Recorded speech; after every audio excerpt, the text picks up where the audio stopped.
ఒంటరిగా ఉన్న వాళ్ళకి రేషన్ కార్డు లేవన్నారు. ఒంటరిగా ఉన్న వాళ్ళు ఓటు ఎట్టమనికి వస్తుంది.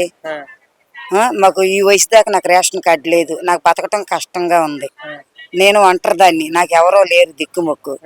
నేను ఒంటరిగానే అద్దె కట్టుకోవాలా, కరెంటు బిల్లులు కట్టుకోవాలి, అన్ని కట్టుకోవాలి నేనే. అంతే. మరి ఇప్పుడు ఎలా ఉందమ్మా?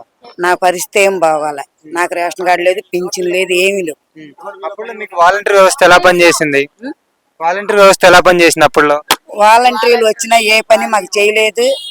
కొంతమంది కాలితే డబ్బులకు కూడా అడిగారు మాకు రేషన్ కార్డుకి. అది గతంలో జగన్ ఉన్నప్పుడు హయాంలో డబ్బులు అడిగారా?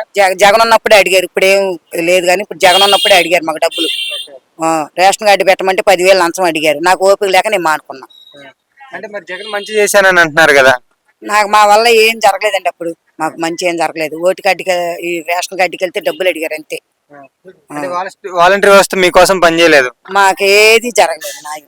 అది వాలంటీర్ల వల్ల నాకేం న్యాయం జరగలేదు, చేయలేదు. వాలంటీర్లు వచ్చి మాకేం మంచి చేయలేదు. అప్పుడు మీకు పథకాలు కూడా ఇంటింటికి ఏం రాలేదా? మాకేమీ రాలేదు. రేషన్ కార్డే లేదంటే ఏం పథకాలు వస్తాయండి? అది పథకాలు రాలేదు.